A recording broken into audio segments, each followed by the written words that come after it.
especially with a horse like this, the importance of groundwork and building the relationship before even trying to train a horse like this. She has been a very difficult horse to work with, but I've learned a lot, as horses always do. They teach us a lot if we're in tune to them. And with a horse like this,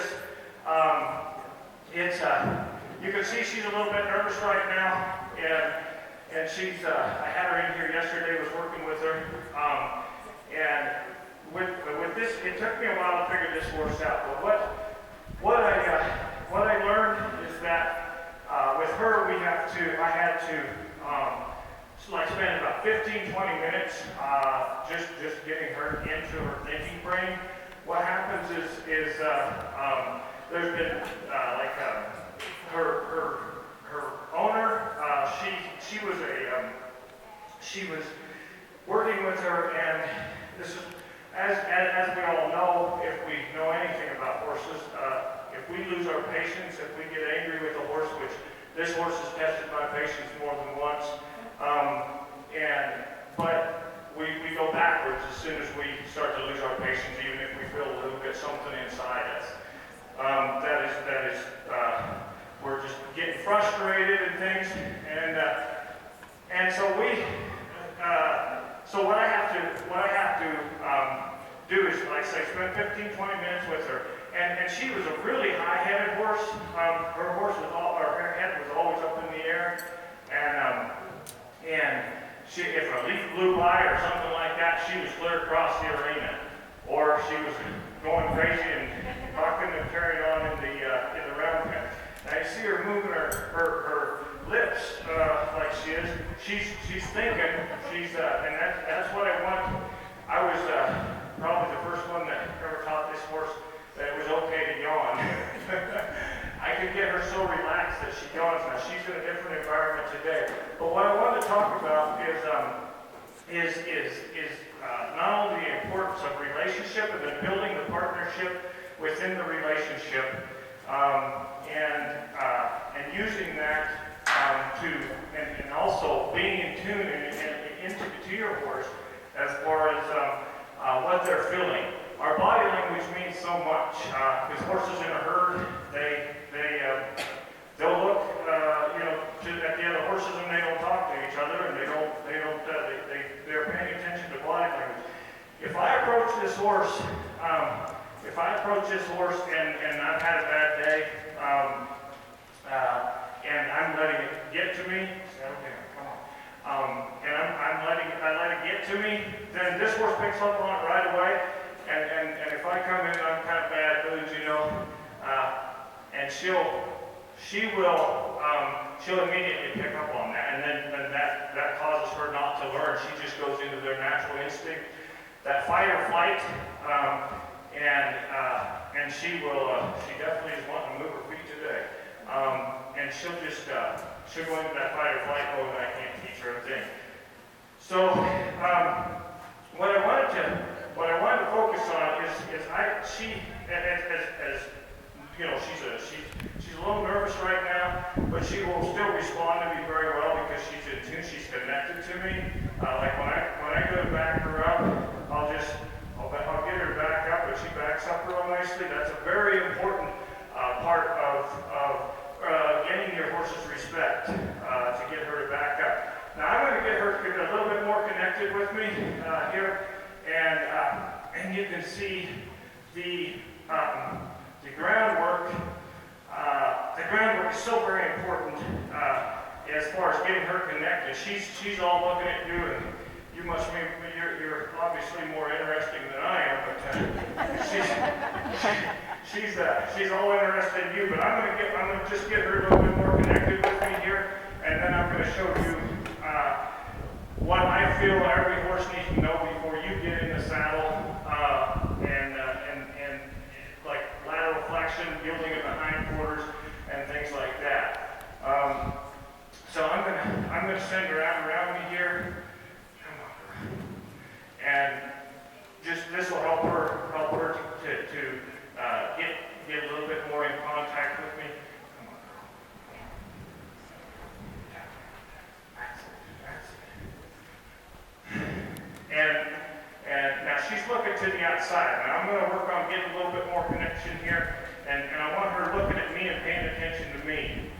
new environment and everything, and she's one of those nervous types of horses.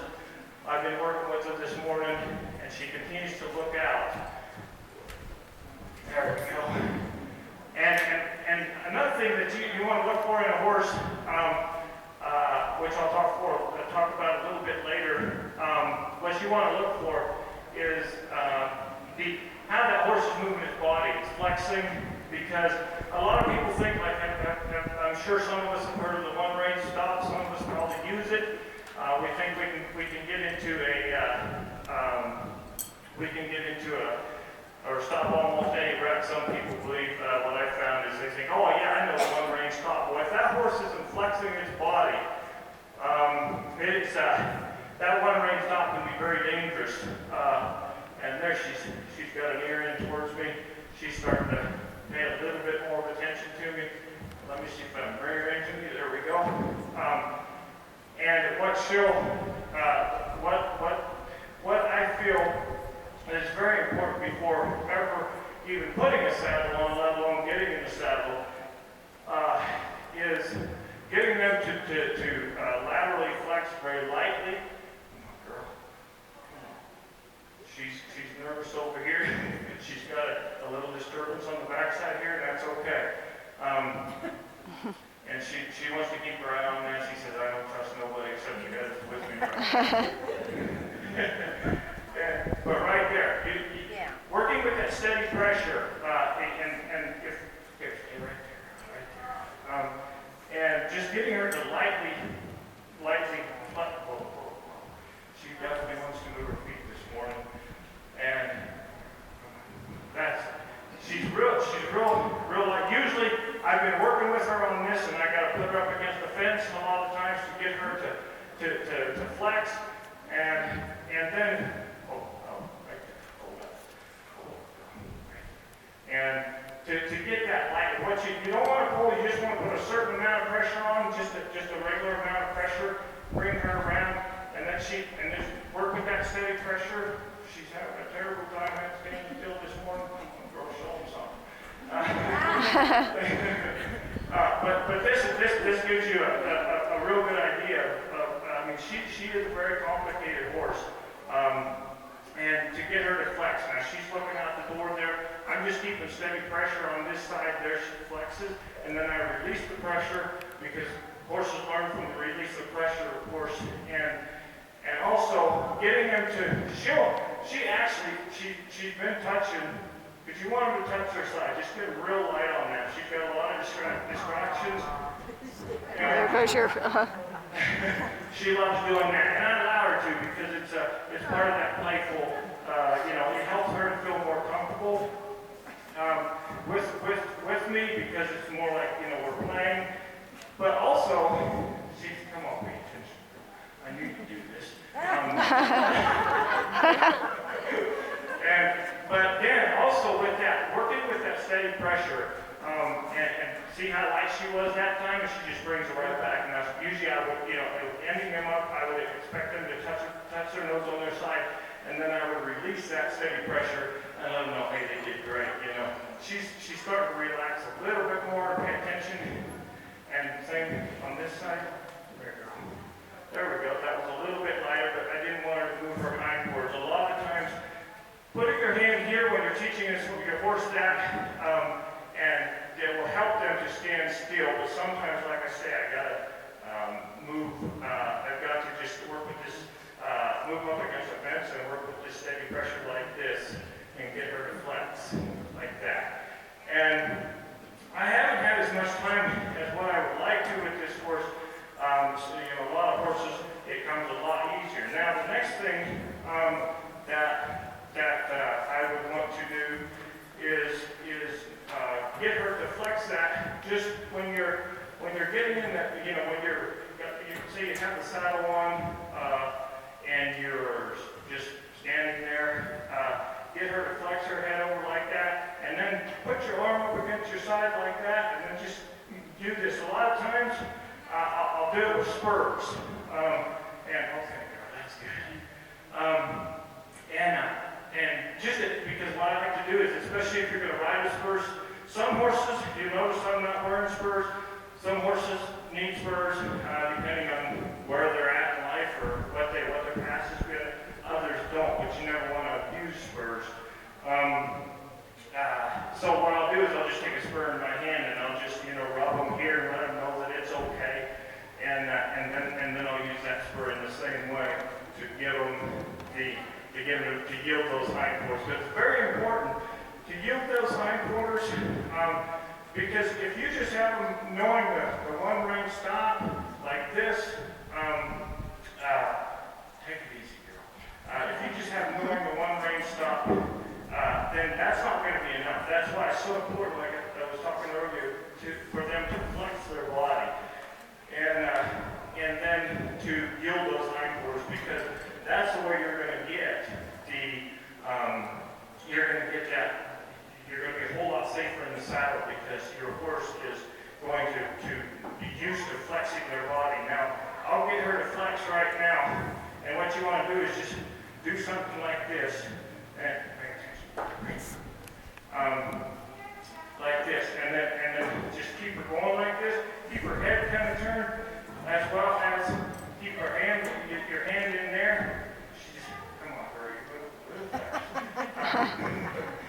But like this, and get her to really start flexing her body. Now she's a little nerved up, and so she's not flexing real well right now. But so yielding the hindquarters and that lateral flexion, getting them real light on the using that steady pressure to get them to flex, and right here. See, she's having a hard time staying connected to me because there we go.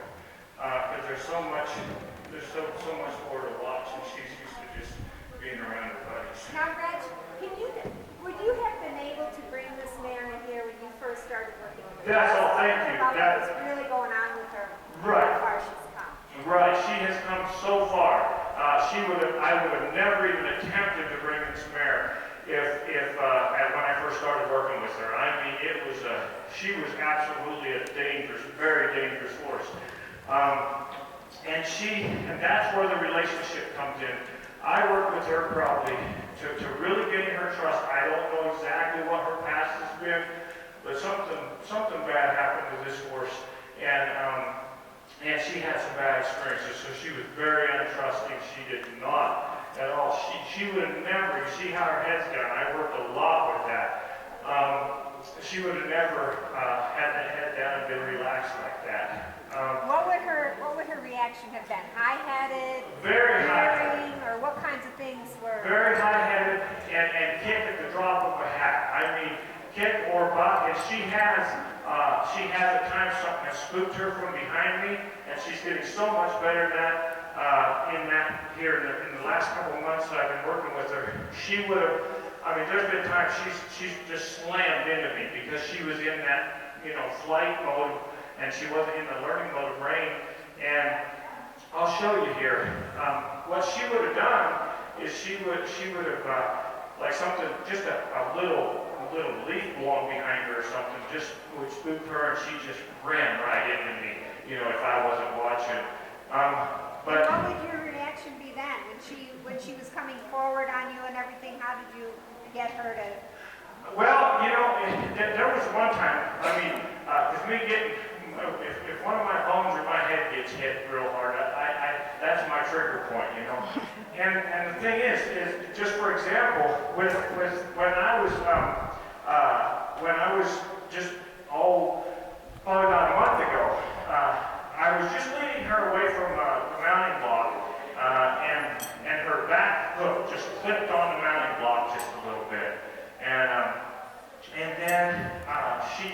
I'm just, I just start, because I don't look back at a horse. That's predatory activity. I mean, if you're looking back at a horse, the horse isn't going to come to you. You're pulling on it. That's predatory, especially to a horse like this. And so I just was walking away, and her back was clipped on that mounting block, and that's what made her just bolt into me. But the thing is, and she actually, you can still see mark on my boot from where she stepped on my foot. She hit my ankle real hard. But the first thing is, because it hurt so bad, is to turn around and smack her. But I would have went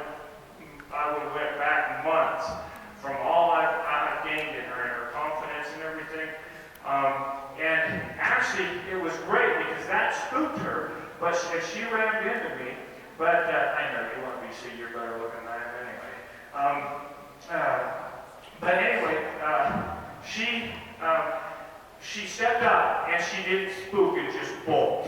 She just stayed right, I mean, she spooked. But what my whole goal in here is to get them to be afraid in place, where they're in that thinking brain and they start to, and that's what she did. So the worst thing I could have done is hit her for hurting me, because she has learned so much with just just as relaxed as she is. It's just, I mean, to me that's almost a miracle from when I first started her. But she was very.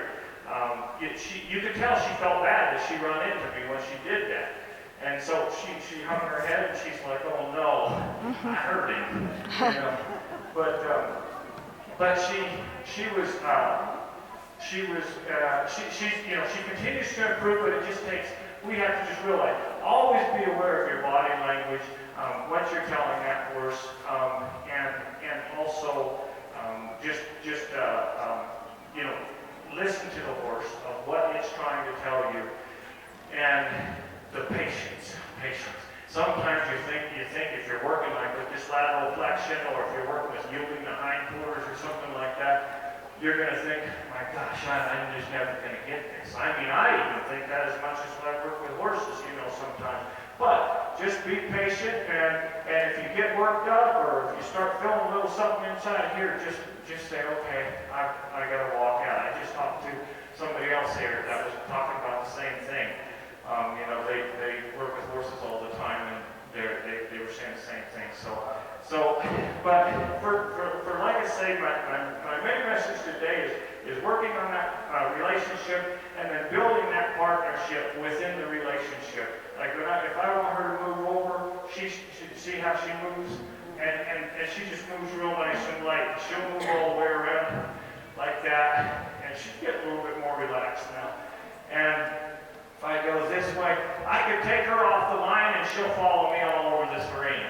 She's just that connected to me, even with the distractions. But that's what you want to work on, is having that connection, and just getting them to know that, that those leadership skills, and just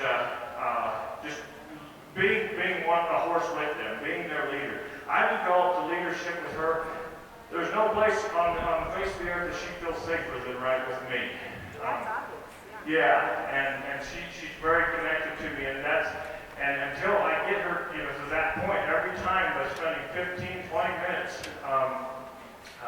just hanging out with her. A lot of times I'll just put my hand on top of her head. If she's high-headed, if something's going on, and I'll just ask her to put her head down. You see how light that is? It's just. But it takes a lot of work, and also just if your horse doesn't want to put his head down, and it tends to be a high-headed horse, put that steady pressure. That's not me, by the way. It's not an insect. It's okay. Can you all hear me all right there? We got a meeting. You might want to just turn it off right now. Yeah, okay. They say my voice carries Figure anyway. it out, yeah. There you go. But yeah, just if you got a high-headed horse, just put that steady pressure. Always working with steady pressure, and put that pressure down. Like right here, I put a little steady pressure on. Wait till she drops her head, and then always rub. Whatever you're doing with horses, always think of it as rub, and whatever you're going to do, and rub. Because that's just like when I go to yield her hindquarters. Wait till she stands still.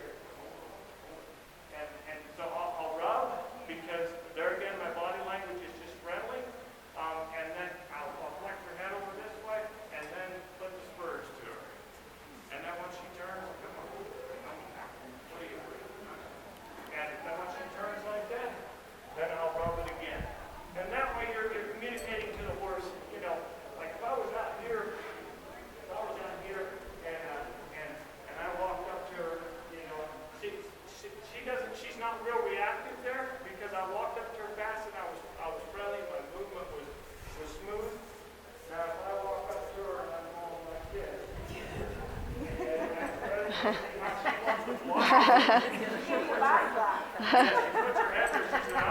ain't getting back there. So sometimes, walking up to your horse, you just kind of friendly like this, but see, she had no reaction.